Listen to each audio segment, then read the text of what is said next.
তোমার আর কাজ করে খাইতে হইব না, তোমার মায়ের চাকরি ডিগ্রি করে খাইতে হইব না, অনেক টাকা মালিক বানাই দিন। স্যার কইতাছি আপনি মুরব্বী মানুষ এগুলো কি করতেছেন? আহা আই যদি সোজা কথা না শুনিস না আমি তোর উপর জোর করবো, তাই আমার কথা রাজি হয়ে যা।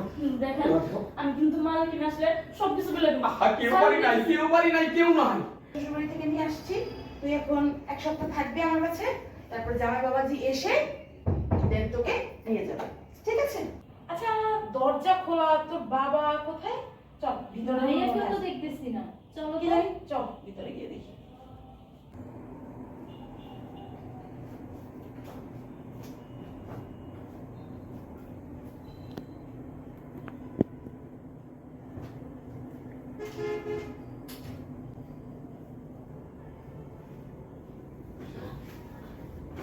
স্যার এগুলো কি করতেছেন? আমার একটা কথা শোনো, তুমি আমার কথা বাইরে নেও, তোমার আর কাজ করে খাইতে হইব না, দেখেন তোমার মায়ের চাকরি ডিগ্রি করে খাইতে হইব না, অনেক টাকা মালিক বানাই দিন। স্যার কইতাছি আপনি মুরব্বী মানুষ এগুলো কি করতেছেন? আহা আই যদি সোজা কথা না শুনিস না আমি তোর উপর জোর করবো, তাই আমার কথা রাজি হয়ে যা।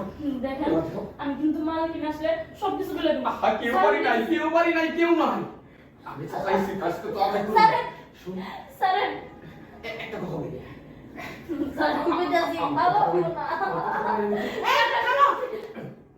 এবং বাবু তুমি তোমরা পরে না একটু কাজ বোঝাই দিতেছিলাম।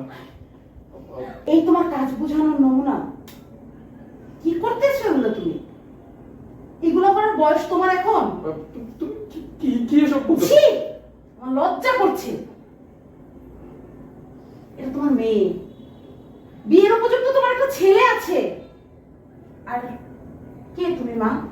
আমার বাসায় তুমি একা, আমি নেই বাসায়। মালকে যে বাড়িতে মাঝে দেখা কাজ করে না হ্যাঁ। তার মেয়ে আমি। মা তো অসুস্থ, তাই ভাবছি যে আজকে কাজটা আমি করে দিই। আর এই যে সাহেব আমার সাথে খারাপ আচরণ করছে। ধর তো আঁকি ওকে, তাকাও আমার দিকে, আমার দিকে তাকাও। এগুলা কি শুনতেছি আমি? ওকে মিথ্যা কথা বলতেছে?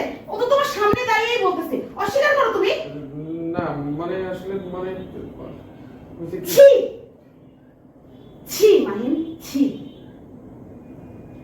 তোমার ছেলে যদি আজকে এটা শোনে, পাড়ায় যদি এটা জানাজানি হয়ে যায়, তোমার ছেলেকে কি মুখ দেখাতে পারবে? তোমার তো লজ্জা নেই।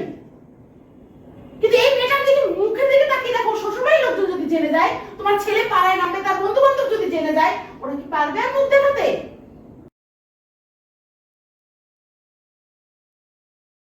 তার বন্ধু বান্ধব যদি জেনে যায়, ওরা কি পারবে আর মুখ দেখাতে?